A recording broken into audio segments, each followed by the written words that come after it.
my early adjunct teaching assignments was to teach a course called Learning to Learn. And when you were talking about taking notes and processing information in different ways, that was one of the things that we always did. But we taught the students the Jeopardy method of note-taking. Draw a line down the middle of your page and you're taking notes on the lecture or you're reading or whatever. And then part of your first studying after that lecture is write the question over here. Mm-hmm. Here's the information, what question does it answer? And in many cases then that they were prepared with possible, probable, reasonable questions that would be likely to show up. I've actually taught that course here. It's a special topic. Yeah. It's called Meta Skills now. What's that? It's called Meta Skills now. We have three sections right now. Yeah. I'd call it Introduction to Logic. Yeah. I do talk to my students about learning a lot as we're going through, and I do scaffold. Like Matt talked about vocabulary, and biology has a lot. It's like foreign languages, some vocabulary they have to learn, and then I give them a bunch of questions that they have to answer once they know that vocabulary. But then I want to build them to the conceptual understanding. So even though I have very large classes, I always have some written questions. But what I've learned to do is to give them in advance. So I give them like 5 essay questions to work on, and then one of those will be the essay question on the exam. And it's like worth 20, 25 points. So it's a lot. And even if the other ones aren't on there as an essay question, they're everywhere else, right? So I do find, I'm very aware of working them towards a conceptual understanding of the sciences, but it does take other things along the way, so you have to kind of build that knowledge base before you can get to the major idea. Yeah, I'm glad that someone mentioned about going to see the professor, because I require, in most they come see me. I don't have a choice. But I'm always encouraging them to go. And when a student, actually sort of a local student, said to me, my teacher, my high school teacher told me, don't expect to get individual attention from faculty. They're not going to want to see you, right? So that person's teacher had said, you better get help now because they're not going to help you. So who knows what they walk in with? So it takes more than just me saying, but I think many people have to say, go see the faculty member. You're struggling in psychology? Hey, the psychology professor is the person who can best tell you how to study for that test. And just getting them in that door, it certainly helps out a lot. Yeah, I teach Comp 101, and I require 3 individualized meetings during the semester with me. And I've had students who say after they come to that first one, gee, this cleared up a whole bunch of questions that I had, misunderstandings that I had, and I've never had an instructor do this before. Yeah, and building off of that, and somebody said something about meeting students where they're at. So I just started trying something this semester because I've been disappointed with how many students I've had in my office hours. So my Thursday office hours are in Lehman Dining Hall now. And I'm really interested to see how this is going to go long term, but the first time this happened was last week, and this may be an outlier, an anomaly, but I can say that it was the best office hours session I have ever had. I ended up staying an hour longer than my office hours because I was just having a phenomenal conversation with 2 students. So yeah, just wanted to throw It's very that out. Literal, right? Literal interpretation of meeting them where they are. Right, and I mean, there is this bizarre divide on our campus at Barrington Drive. And I think there's something to being willing to go over Barrington Drive. Cross over to their side. Right. A lot of them are thinking probably as they enter my classroom at the beginning of the semester, maybe when they get to college, I'm not sure, or I don't think I have what it takes to succeed in college. So there's a confidence issue, and there's a quick bailout. And I think also a lot of them have learned to distrust authority. They've had bad experiences. The combination of those forces means they sometimes, when the going gets tough, they just don't come to class, right? And so they just bail out because that's less painful than going. And this is connected with coming to my office. That would be to say, I'm not doing well. They don't want to be that person, right? So I try to create the culture that everybody needs help. Everybody needs to come to my office. And that's what I'm hearing from you. Another way to do that too is to have like review sessions, with where it's a larger group, so they don't feel that that stigma that might be. But to be honest, in my experience, most of the students that come to those are the students that are doing really well. It's not the students that can really benefit the most from them. And I've kind of struggled with that. Like, how do you reach the students that really should be there? You can't really force them to come to it, but even if you say, that this would be really helpful for you. Well, what I do there, or I have done before, not every time, is when I give the exams back, I break up the grades into the students that came to the review and didn't come to the review, and I compare the averages. And that I cannot remember a single time where the students that came to review did not do better. And that sometimes then, maybe the second and third review session gets then students, if it really helps, and obviously some people are going, maybe I'll go. Watching about the generational trends that are happening with Gen Zs, that they're, I just recently went about, 4 or 5 months ago on really great webinar on what they're coming, what the trends look like, and, the 5 screens on an average at a time.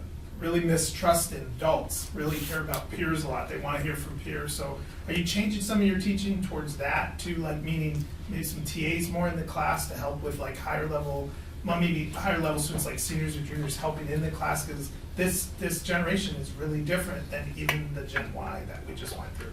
I think the problem is that they don't have any social skills. That's one of the reasons why it's difficult to get them to come to your office. But also, when you try and get them to talk among themselves, or I teach freshman speaking, there are ever more problems with insulting each other and, saying things they think are a joke that are actually a racist insult. It's just really difficult because they just don't have the social skills that students even 5 years ago had. My question is that a new development, or are we seeing that because we have a different student body and those insults are now obvious in ways that they weren't before because it was a group of, for lack of a better term, white people? No, we're seeing it. We're definitely noticing problems, I think just in Zs general, really not just changing. involving race. Not the millennials, the Zs are yeah, changing. not This is the our millennials. 17, These are 18s the coming in right now. It's a whole different Yeah. generation.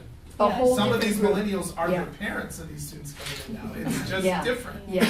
The person who taught in the FYSS and I, we both commented like, wow, these students like don't do group work. Like for the first time ever, people like they want to work in groups. So I'm like, okay, listen up, here's your groups. I read them off, blah, blah, blah, I look up and they're all sitting there looking at me. Mhm. I'm Yeah. like, okay, Yeah, like I've had that. now would be a good time to move. You have to get like, a sort of machine get and go up. over there. So I have a junior in my class Okay. who was one of my freshmen a couple of years ago, and they won't go to him either. But because I think that her library session was more like my class, they got into the group and they worked in groups better than they ever even did before. And I think because there was a comfort level, oh, we know what to do now. Okay, we're going to sit and we're going to talk. Really untraditional way to do a library session because we really didn't spend that much time searching.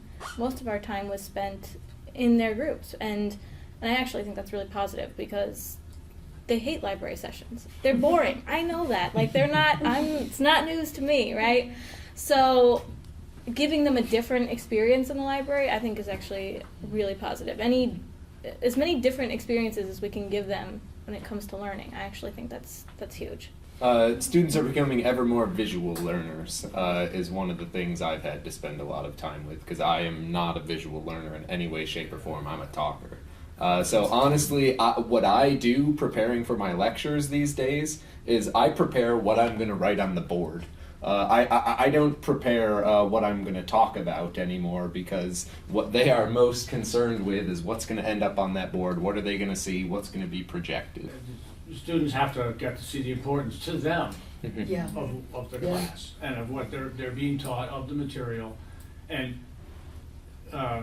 in a way it connects to the group work issue as well. But I find a lot of my group work with students flops. It's terrible. It doesn't work. And when it works, it's because I give them very explicit instructions exactly what to do and what role they're each going to play, and then they know what to do. And then it's very brief, and then they report out is very clear with what they're going to report out, and then we go maybe back and do something else. But I'm not just leaving them there for now. When I have a class is too big, I can't do all that, and I lose control of it.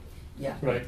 So monitoring more, breaking into smaller pieces what they learn, and then even starting in a different place, starting with what might get them excited and not with what they need to know.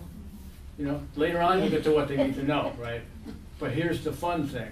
One of the things that some of my colleagues do in lab that I found really interesting is they change the groups every time there's a different project. So they're not working in the same group each time. So they have like a randomized pattern that they follow, and have students working in different groups each time they start a new project. So every 2 or 3 weeks, it shifts around. So Yeah, I keep track of who's in what group, and I assign groups every single time. I just tell them what Yeah. group they're in, I like and I that. change it up. I did find that the rural, urban, suburban worked really great with my students, and that, you do group work, and you sort of start hearing the conversations about sports and weather, okay, and lunch, it's time to stop. But I would hear conversations about, wow, there were 30 kids in your graduating class, what was that like? And they were really interviewing each other about what it was to live in a very different, actually just population level.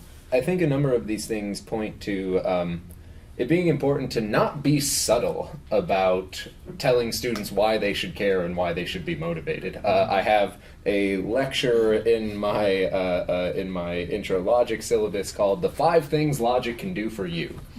And we go through very clearly, these are the things you should care about with respect to logic. These are how they can improve your daily life, and here's precisely how we're going to do it. The more specific you can be, I really think the better off they are. I think that we have this perception that it's their job to figure out why the scholarly source is important, or why it's important to be in a logic class, why it's important to take gen ed. It takes years to develop those critical thinking skills. So I think especially when we're talking about first year students, being as specific as possible is really to their benefit. I mean, let's just I don't know, I'm going to cut them a little slack, and I'm going to tell you need a scholarly source because of this.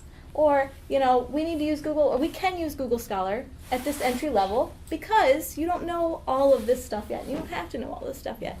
Why Google Scholar instead of academic database, right? Like, I can imagine a fight about this. Because in order to use an academic database successfully, you need to break down your topic so that it lines up with the right searches. And the right database. Really, in the first semester of your freshman year, like first year, that's a bad expectation. But instead, help them understand how to develop a topic, how to find a thesis, what is an academic paper, what are all the parts, tease one apart, put it back together, make your own, and let someone else later on do the academic database. But let them get on the computer and do some searches. My students came up with great stuff. I'm like, wow, they found this without using academic databases. Nobody came up with garbage, which I had seen before, but I asked them to use an academic database. I'm sure they tried, they got frustrated, they bailed, they Googled something, and they popped that out and put it in their paper, and I was like, whoa. And we'd this even is done junk. sessions for that at the time. We had, and they weren't enough because they weren't where they were. Yeah.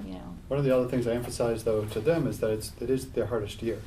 And it is a big transition, and I remember that was something Richard Del Giudice used to always emphasize, that for those of you that remember Richard, that the first year on college campus is the hardest year you're going to have here. And there's something to be said to be doing the 12 credit versus the 15, and I wish the Excelsior Scholar recognized that. Yes. For some of our students, they've left their friends also. They don't have, they have to make new friends. It's this highly pressure-packed social situation they're in that they don't completely understand.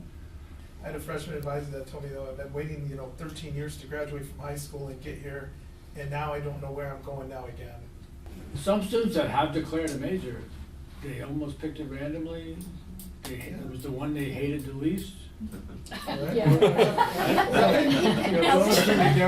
sound good. Yeah, they really know all about art. They love art. Not necessarily. Yeah, no. They think they love art. Well, I think we're just about out of time. Perfect. Any final closing salvos? It was a great conversation. Thank you for putting it together. Yeah. Thank you, Phil. My pleasure. Let's give a hand to our panel.